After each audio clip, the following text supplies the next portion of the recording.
Here's a shot I took 10 years ago on location with Tyrone Power and Linda Darnell.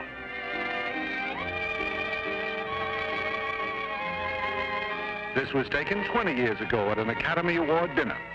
Norma Shearer, Herbert Marshall, and Clark Gable.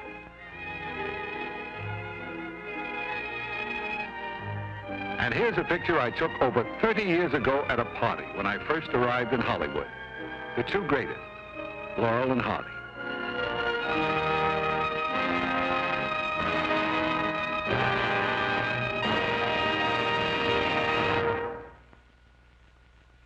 Good evening, ladies and gentlemen. The film you're about to see is not intended to be an epical history of Hollywood. It is not a rehashed saga of the movies. It is merely a day-by-day personal film diary of pictures that I assure you you've never seen before and probably will never see again. Actually, this show has no deeper purpose than to call back pleasant memories of a lively group of people who worked hard and played hard in developing a great industry. Recently, we had a preview of this show, and one TV columnist summed it up this way.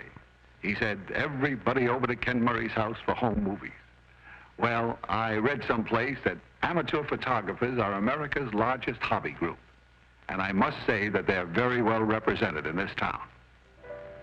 You can see this show has a very expensive camera crew. I have no idea how Cary Grant or any of the others were bitten by the camera bug, but with me it was very simple. I merely started taking home movies out here to send back to the folks. At first, as an obscure vaudeville actor, taking sightseeing buses through studios and trying to stand in front of newsreel cameramen at premieres.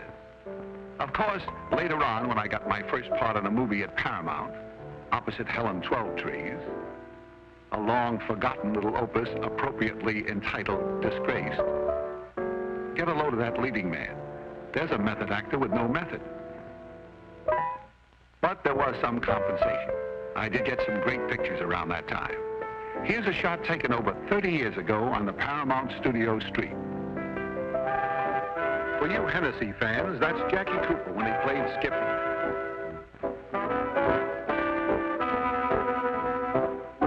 He was warming up for a little publicity stunt with Groucho and Harpo Marx.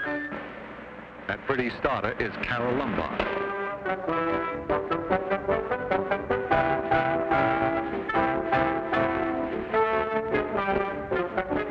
Life around the studio seemed a lot more fun in the early 30s. Can you imagine Wall Street standing for a caper like this today? You know who Jackie is waving at? Nick Lucas. He came over to have lunch with me.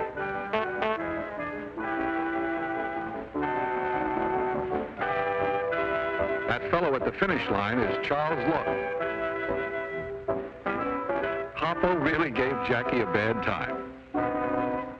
Yes, there was a spirit of gaiety and excitement on the lot that day. I don't know why that guy's spending so much time on his nose when it's the mouth that needs the attention. Joey Brown was making his first talkie. And so was Cecil B. DeMille. I think this was Cleopatra, starring Clutter Cova. Here's a nice guy, Johnny Weissmuller. He was making a date for a premiere that night. Everyone on the lot was talking about that opening. It was a new picture called She Done 'Em Wrong. And no one was more excited than this young man. He was playing the male lead opposite Paramount's newest sensation, Mae West. The voluptuous blonde with the swaying hips and the pungent quotes.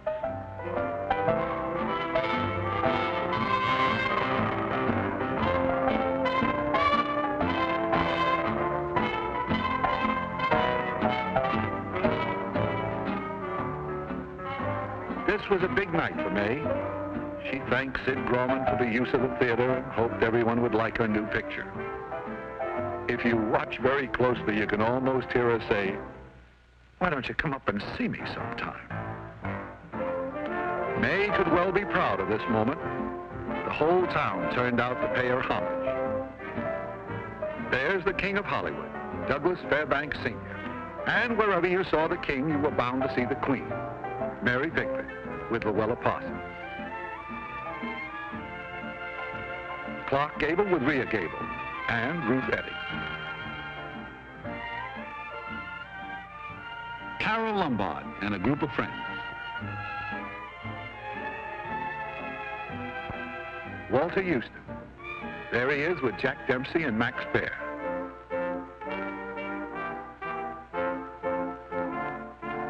There's Russ Columbo with the beautiful Sally Blaine. She's Loretta Young's sister. Looks like Weissmuller got his date. Loopy Valet. All right, so I'm a bad photographer. I cut off his head. And of course, George Raft was there. Mae West made our first picture with him. The master of ceremonies was a very young Dick Powell. I've taken a lot of pictures of Dick through the years.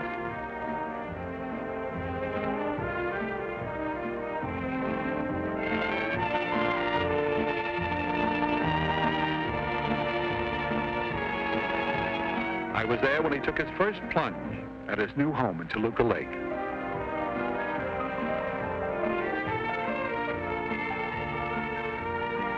I remember when he got his first car, his first baby, and his first suit with a belt in the back.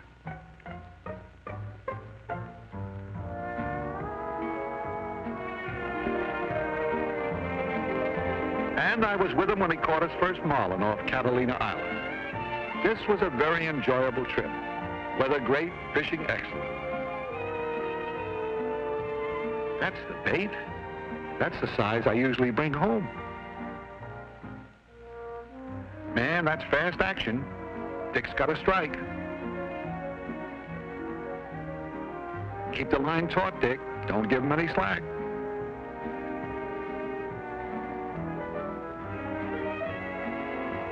These are always anxious moments when they dance on their tail, trying to throw the hook.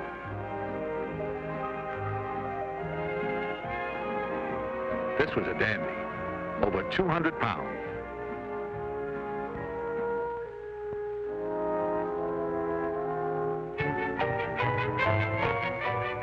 Boy, the chances a happy fisherman will take when he's excited.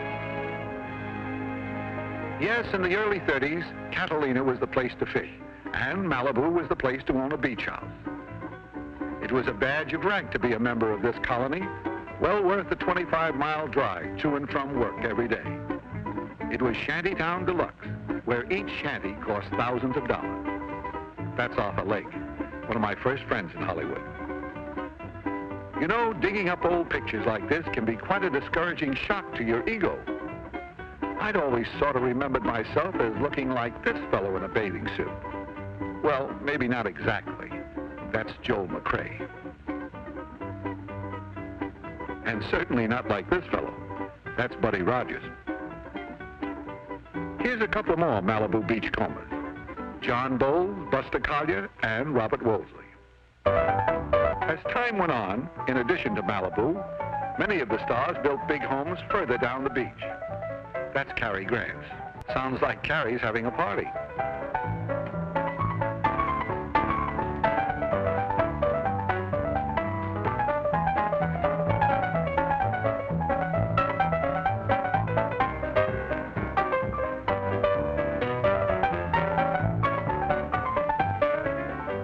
It isn't often that you can catch this guy napping. And here's another rare shot. Nowadays, you very seldom see a picture of Gertrude Lawrence, a charming girl. In the same group, Gregory Ratoff, and the beautiful Claire Windsor. How would you like to have this lovely young lady for a neighbor? That's Norma Shearer. She just dropped in from next door. And Irene Dunn came right from the studio. Here is another picture of the host, but this was taken a long ways from the beach. This was on location at Lone Pine, California for a picture called Gunga Din. Man, I never saw so much action.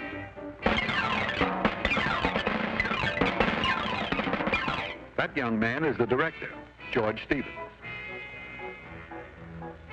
Victor McLaglen was in that picture.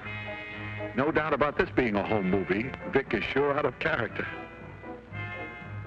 And there's the fellow who played the title role, Gunga Din. He's one of the finest character actors on the screen, Sam Jaffe. Today, you TV watchers know him as Dr. Zorba.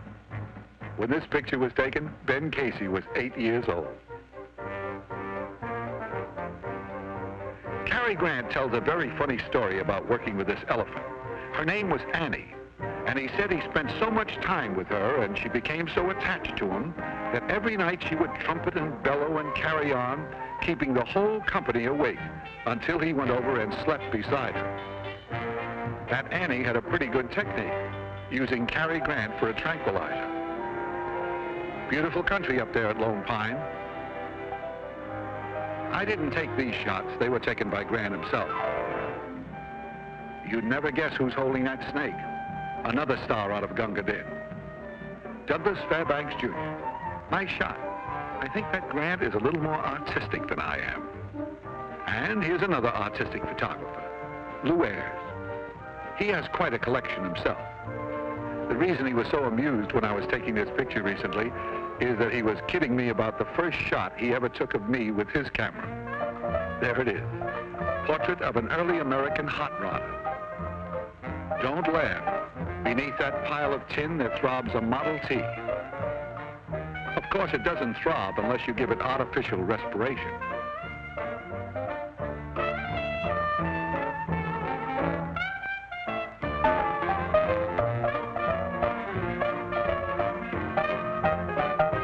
We took a ride up Hollywood Boulevard that day. This is the way it looked in the early 30s. There's the old Hollywood Hotel at Hollywood and Highland. And there's the #1 citizen of Beverly Hills, Mary Pickford. Most of the big stars lived in the hills of Beverly. Here's the home of the most dynamic redhead ever to streak across the Hollywood sky, Clara Bow. And there's the it girl with her husband, Rex Bell, right after they were married.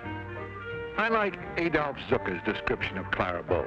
He said, she danced even when her feet were not moving. Some part of her was always in motion, if only her big rolling eyes. Here's what happens when you have a little film left on the roll. That's a very young Lew Ayres making like Tarzan. Only in home movies could you catch Lew in a mood like this. Actually, he's always been a very serious young man. It's interesting to note that Lew Ayres got started in movies playing opposite Hollywood's biggest star. This was the first day on the set. And the star, Greta Garbo. Naturally, I didn't take these pictures. These are from Lew's own collection. The movie was called The Kiss, and it was the last silent picture made at MGM. The set was completely enclosed, and a violin and organ were playing the music you are now hearing. Lew said he will never forget this day. This was the first scene they shot, and to add to the tension, just before he went on the set, he was informed that a very nervous director had 3 other young actors standing by, just in case. At this moment, Lew Ayres was 19 years old, Greta Garbo, 22.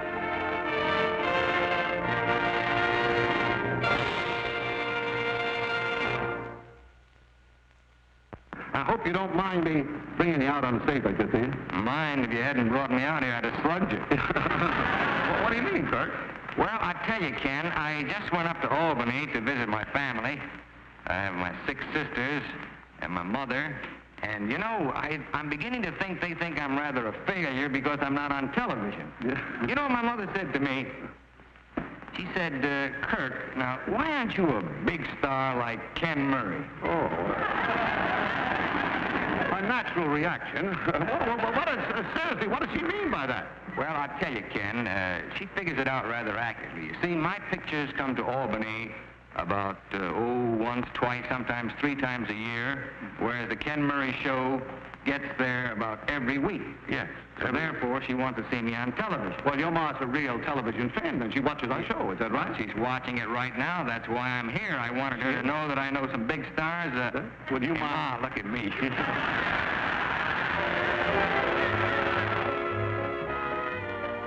That scene, of course, was taken some years ago. The occasion being Kirk Douglas's first appearance on television. At a time, I might add, when Hollywood frowned upon its stars appearing on the little 10-inch monster. 10 years passed before I got any more film on Kirk, but recently I caught up with him in the forecourt of Gorman's Chinese Theater. He was signing the cement autograph book, carrying on a tradition that is one of the few active reminders of the glamour that made Hollywood great. Kirk Douglas became the 137th movie star to put his handprints in this Hall of Fame. Now I know what those poor newsreel cameramen go through. Shooting from the hip with a camera in a crowd like this is not the easiest thing in the world. But Kirk was very helpful. He arranged for me to get a very close shot when he put his hands in that sticky, gooey cement. He pulled a funny gag on me. Just before it all started, he said, "Ken, this personal appearance stuff makes me nervous. Stick close to me, will you?" And I did. For 3 days, my barber had to shave me with a chisel. This was only the second time I'd ever attended one of these shindigs. The first time was over 30 years ago. I'll never forget what a kick this was, to see Tom Mix in person. He'd been my boyhood idol on the silent screen since those days when I would go to the Nickelodeon with my pop every Saturday afternoon. I got to know him pretty well in his later years. This film was taken at his ranch in 1940. Tom was the first of the true cowboys and had a real exciting life. He began punching cattle at the age of 12. At 18, he was a rough rider with Teddy Roosevelt, then a Kansas sheriff and later a Texas Ranger. I had to send this picture back to the folks. That's the original horse, Tony, who was 30 years old at that time. Tom Mix told me that day that he came to Hollywood in 1910, determined to make $1 million. Well, he made it, and spent much of it on high-spirited horses, high-priced cowboy duds, and high-powered automobiles. You know, it's ironic that this man who had risked his life hundreds of times in daredevil stunts on horses should meet his death in an automobile. He was killed in this car 2 weeks after this picture was taken. And here's the fellow who introduced me to Tom, Johnny Mac Brown, quite an athlete himself. All-American football player, movie star, and one of the nicest fellows you ever met. Pretty fair horseman, too. Oh, well, you can't win them all. I lived with Johnny Mac for a while. We went to a lot of rodeos together. I got pictures of Hoot Gibson and Buck Jones. We even visited Hopalong Cassidy on location.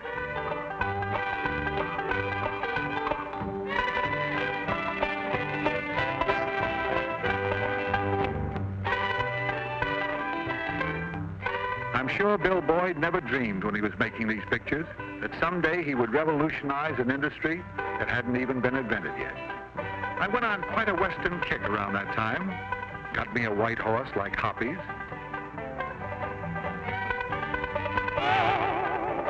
Learned to spin a little rope.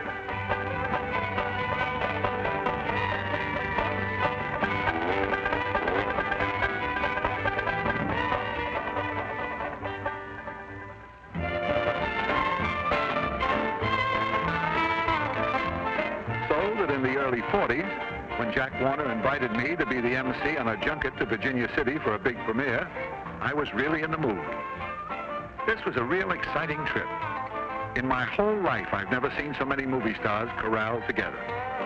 There's just too many here to name individually, but I got some good close-ups later on. There's the star of the picture, Errol Flynn.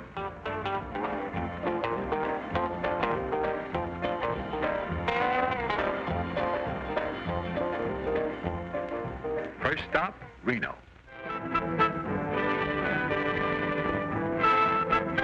This was surely a great way to exploit pictures. How come we don't do this no more? We were all a little punchy by the time we hit Virginia City. That's Wayne Morris. Alan Hale agrees. He had a good time. Humphrey Bogart and Mayo Mathieu. Jane Wyman. Mary Astor. My next-door neighbor back home. There's Hoppy again. The grand old man of the movies, Hobart Boswell. And a good friend, Leo Carrillo. On the way home, Warner Brothers arranged a side trip to Sun Valley. You know, when I was a kid, my ambition was to be a locomotive engineer. Riding in the cab of this Union Pacific engine was the nearest I ever came to it. Sun Valley. This has always been Hollywood's favorite place for winter sports.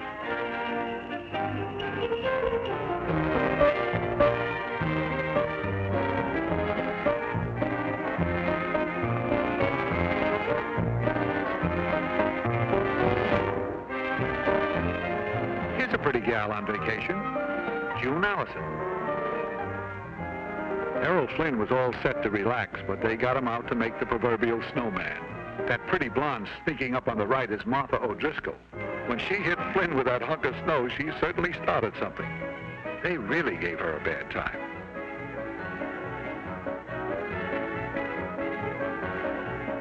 That's Johnny Weissmuller. Wayne Morris.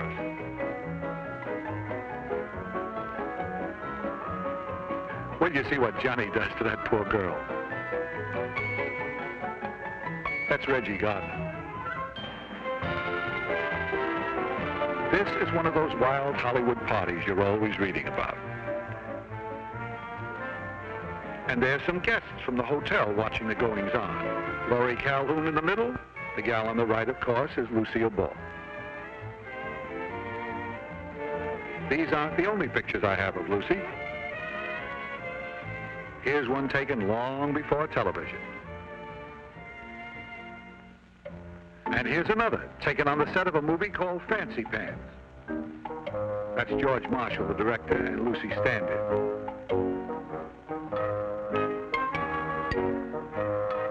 And there's her co-star, old Ski-Nose Hope. Looks like he's trying to read between the lines. Lucy has made quite a few pictures with Bob. Their latest one is Critics' Choice. This particular day, Lucy had to do a scene where she took some falls, and boy, did she work hard. Now mine, that was just a rehearsal. All right, action. Uh-oh, something went wrong, and she's got to do it again. Someone once said that Lucille Ball stands alone as the greatest comedian of our time. And that goes for sitting down, too. Here's another part-time cowpoke from Hollywood. But this picture was taken a long ways from Sun Valley. I took this at the El Mirador Hotel in Palm Springs. That, of course, is Robert Taylor.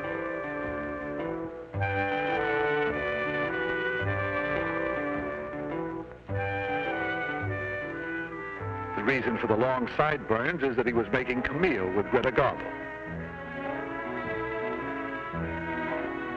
Throughout the years, it's been interesting to watch the movie colony migrate from Malibu by the sea to Sun Valley in the snow and then to Palm Springs on the desert.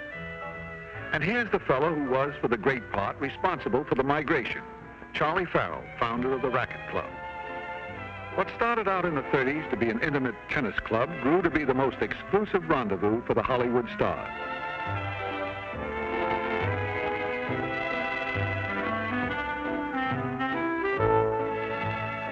In the late 40s, I spent my honeymoon here.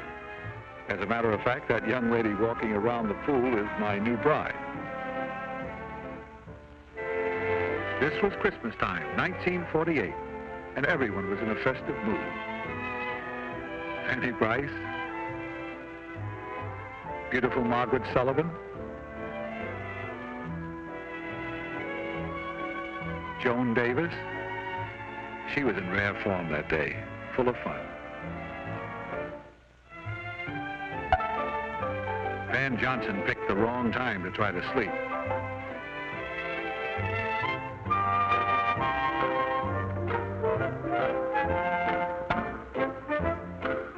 Here's one of the prettiest girls ever to grace the screen, Donna Reed. Today, most people associate Donna with her TV husband and family. But in real life, this is the lucky guy, Tony Owen. I was so pleased everyone was so nice to Betty Lou. She really got a big kick out of meeting Frank Morgan.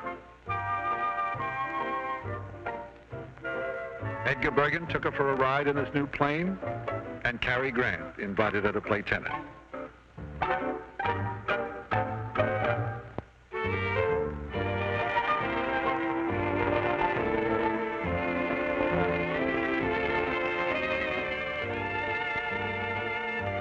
You know, a thing like this might make some husbands very jealous, but not me.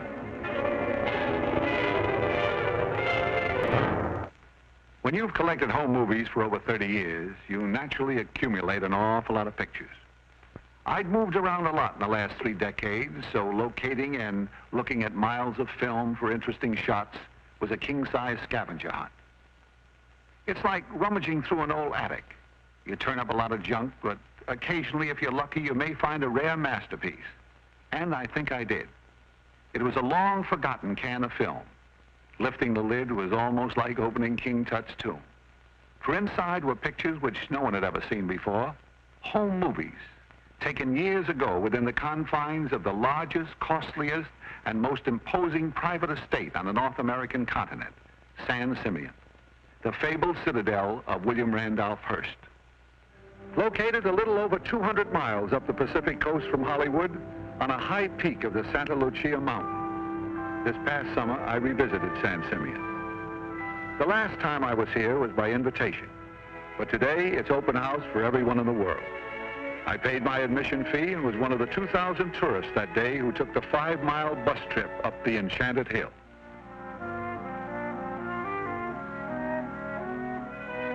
This castle opened Christmas Eve, 1925, was the focal point of the giant Hearst Ranch, at that time spreading over 300,000 acres, nearly half the size of the state of Rhode Island.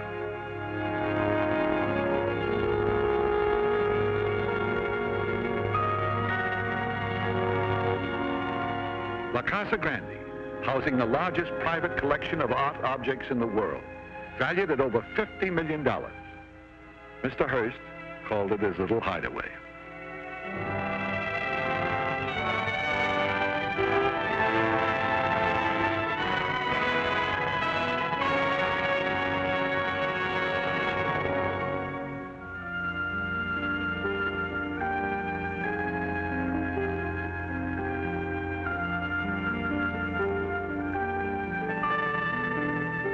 The last time I saw this pool, those beautiful marble columns from Italy had just been uncrated and put in place.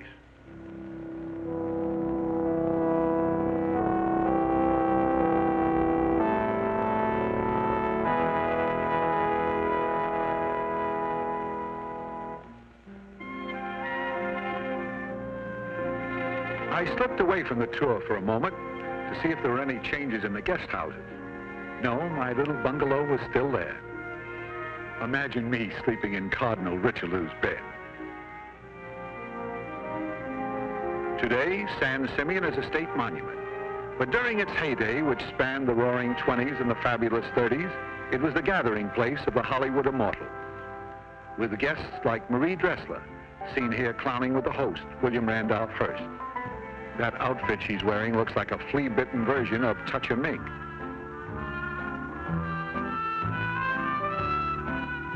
That pretty blonde over there with the short bobbed hair is Marion Davies.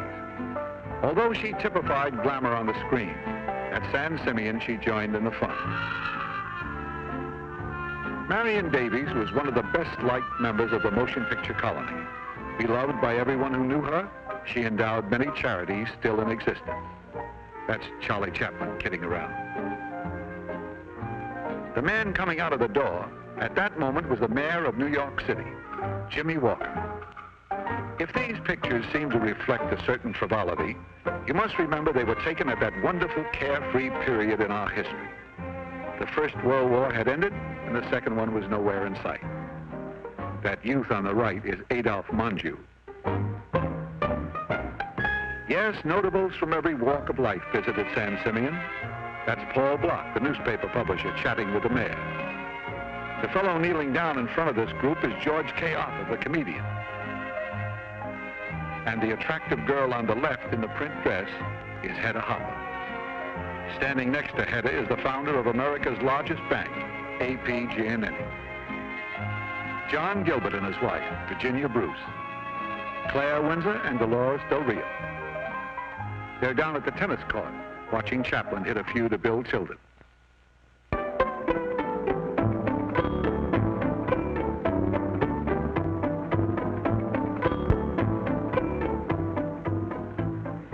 That teenager on the right is Carol Lombard.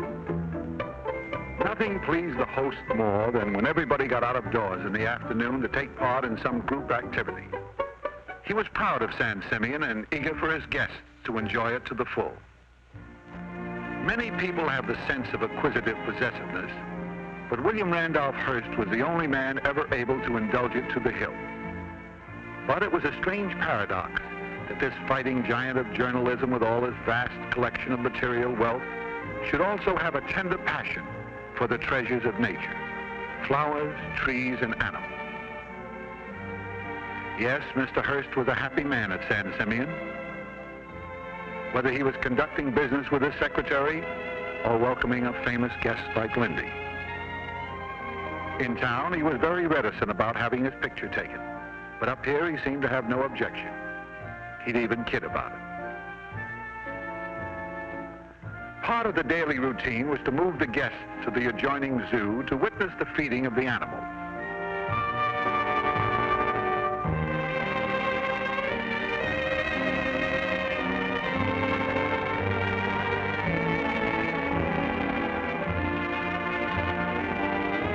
When this ranch was at its peak, the Zoo and Game Preserve, the largest private collection in the world, was established on 2,000 San Simeon acres, protected from the guests by an 8-foot high wire fence 10 miles long.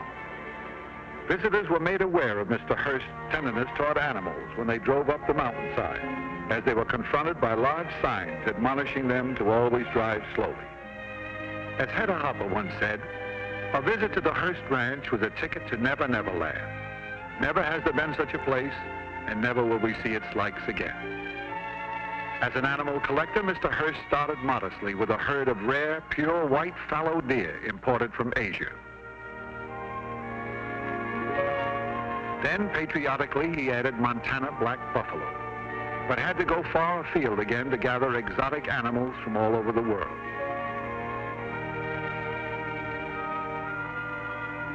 And when these animals stopped in the middle of the road, you stopped.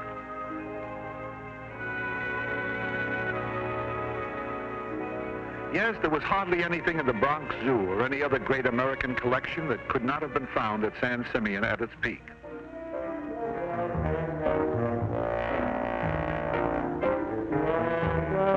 If you were with us at Malibu Beach a little earlier in this show, you'll recognize my old friend Arthur Lake. Camels or horses, he's always been the bravest in our set. Watch out, Dagwood, or you'll get your arm in a sling again. Seriously, I'll always be indebted to Arthur for helping to make possible many of these pictures. He was the one who introduced me to Mr. Hearst. And that's Arthur's pretty wife, Pat Lake. She's Marion Davies' niece and was a great favorite of Mr. Hearst. She was also very helpful in persuading the host to pose for some of these pictures. Before I left that day, I had to take one more shot of that main entrance. Everything seemed so much the same that I almost expected our host to come out of the door.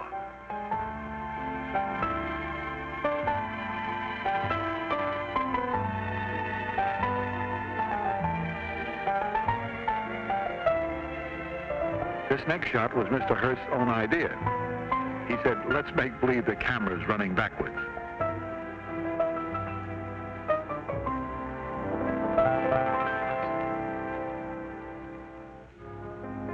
As the time came to leave, and we started down from the Enchanted Hill, a familiar quotation came to my mind. I think it was Kipling who said, "The tumult and the shouting die, the captains and the kings depart." It seems so true here at San Simeon. Long after its builder's vast newspaper chain and political influences are forgotten, he will be remembered as America's greatest art collector and the creator of San Simeon.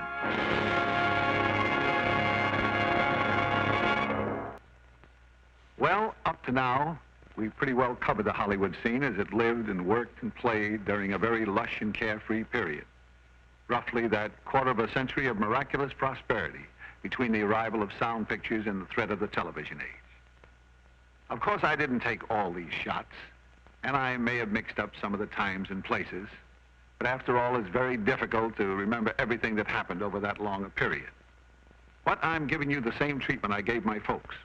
I was never one to spoil a good story by the lack of a few facts.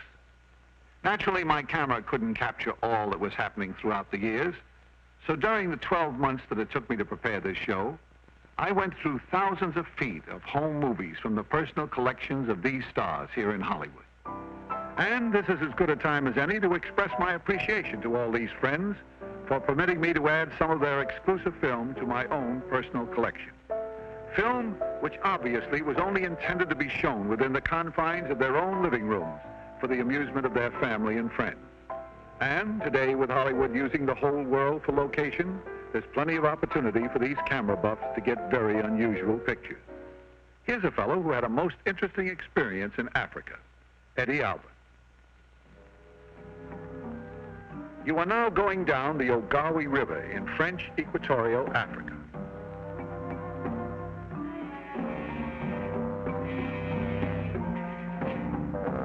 Those slow-moving crocodiles are very deceptive. They can move much faster than you think, especially on dry land.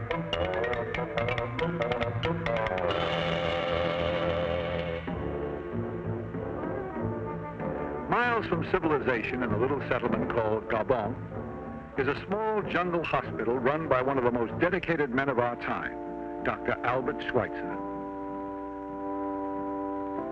I sure envy Eddie. What a great picture to hand down to your grandchildren.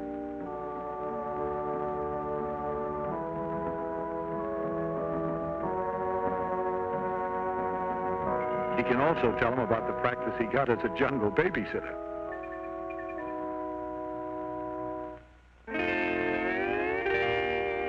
In the last year or so, I've taken a couple of overseas trips myself, but to places where the natives were a little more sophisticated.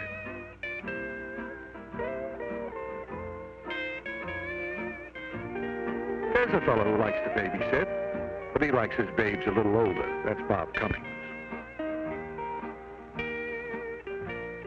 I didn't do so bad with the native girls myself.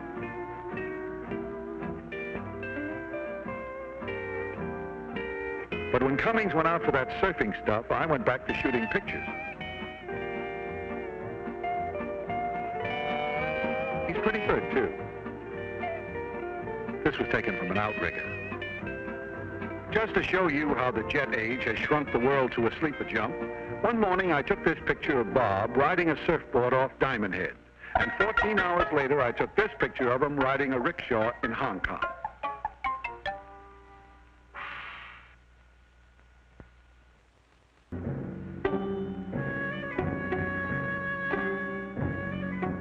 "14 hours from there in Cairo, I took a picture of another Bob, Taylor, riding a camel.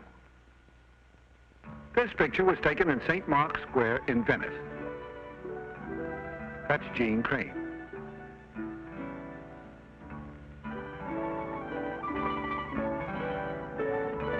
There's only one thing to do in this town. A ride in a gondola, soft music, and a pretty girl. Man, this is the life. But don't get excited. There's someone else in the boat. Her husband, Paul Brinkman.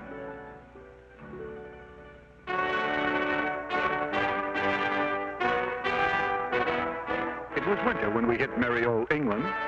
And of all the unlikely people to meet at the Tower of London, especially where Anne Boleyn had throat trouble, was this fella, Pat Boone. If there's any doubt that people around the world still regard Hollywood stars as a glamour symbol, they should have been with me in Nice this past summer.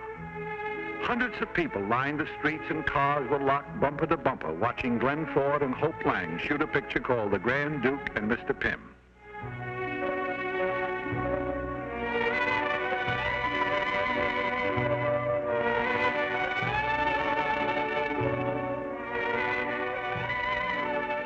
This location shot was taken on the shores of the Mediterranean, halfway between Nice and Monte Carlo. They did a very interesting thing the day I was there. They were just about to shoot a scene where Glenn had to drive this sports car along the Moyer-Cornish Road at a speed of 110 miles an hour. Now, usually for the close-up of actors in an action scene like this, they take a process shot in the studio later on. But instead, they had that special camera that you see strapped on the hood of the car, and it was rigged up to start rolling when Glenn hit 90. Another very interesting location was in West Berlin. That's Bill Holden and his director, George Seaton, making the counterfeit traitor in the actual locale of this true life story. And here's another guy who goes in for realism. That's John Wayne in Kenya, Africa, making Hatari.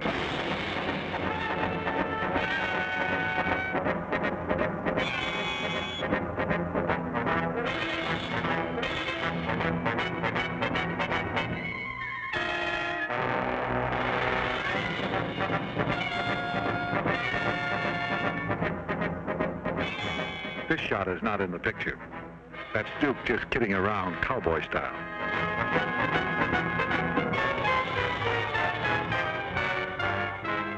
Yes, they're shooting movies all over the world, but they're still making great pictures in Hollywood. Just recently, I worked in one at the Disney studio called The Son of Flubber. It was a sequel to Disney's big comedy hit, The Absent-Minded Professor. Fred MacMurray was the star.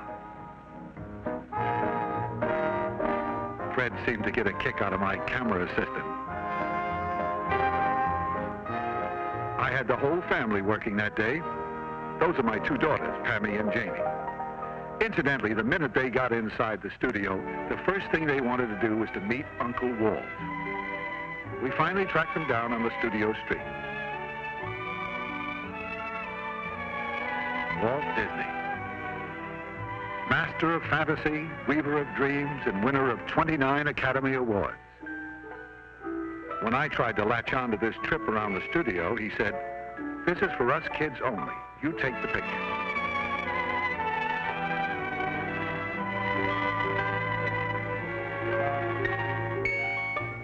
But I hitched a ride in the rumble seat.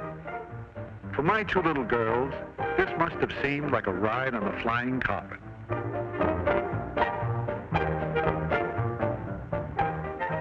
I nearly died. He drove right through a movie set that was working.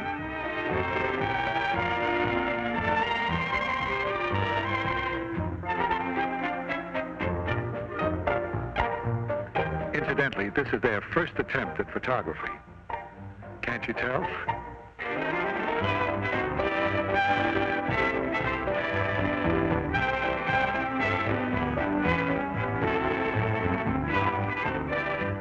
One of the things the kids wanted to see was how all these fantastic props are made. This is one of the new mechanical elephants. This particular prop is to mystify the patrons of Disneyland. It sure fooled the kids. I'll bet it could even fool another elephant. You know, it's almost like a symbol of the terrific growth of Disney, from a mouse to an elephant.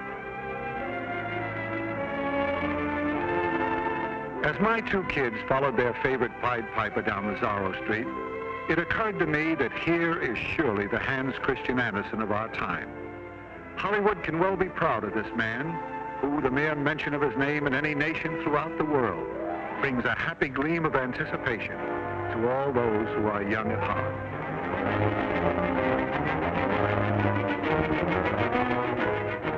Needless to say, Walt Disney earned the eternal gratitude of a very proud daddy when he took time out from a busy schedule to show two wide-eyed youngsters the inside of the land of make-believe.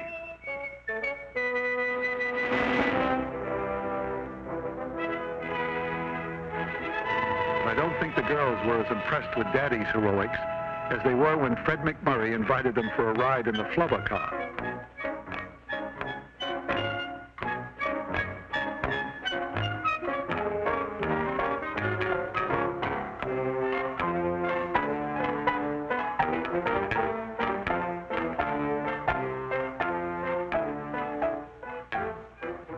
They kept saying to Fred, "Make it fly."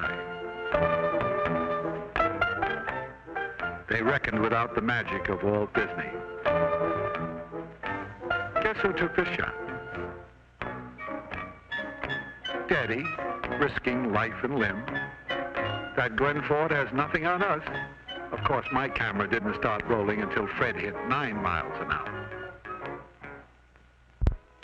Well, it looks like nothing much has changed after all in 30 years. I wound up right back where I was at the beginning of the show, riding a Model T. But as you folks probably gathered, these sentimental journeys through my hometown are really a labor of love. And I also feel as Hollywood becomes historical, fighting to preserve the glamorous tradition that made it so great, it is a time for reminiscence and remembrance of things past. It's true, time puts a halo on a lot of things. Maybe Hollywood isn't or never was all I thought it to be. Maybe because I looked at my town through the other side of a home movie camera, I saw only the mink and not the plain old cloth coat. But one only sees magic when he's looking for magic. And so, whenever I want to recapture those days, I only have to turn out the lights in my living room, pull the drapes, and turn on my projector.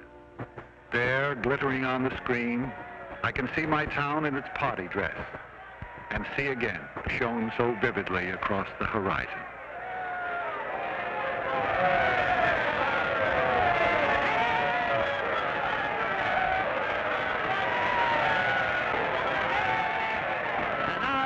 A young lady who has created a real sensation in the picture business, having won all kinds of awards as the #1 newcomer of the year. And believe me, a swell gal with it. Take it from me, I know her for a long time. Miss Marilyn Monroe.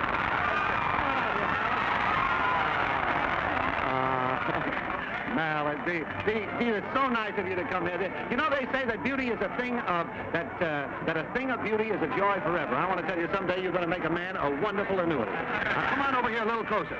This is your television premiere, isn't it, Mariel? That's right. It feels almost like making pictures. Ah, yeah. Listen, I want to tell you something. Up to this time, television has been a medium, but now I say it's well done. Marilyn, I want to ask you one thing. I wonder if after, I know, Marilyn, when's the first time we met? Let's tell the folks.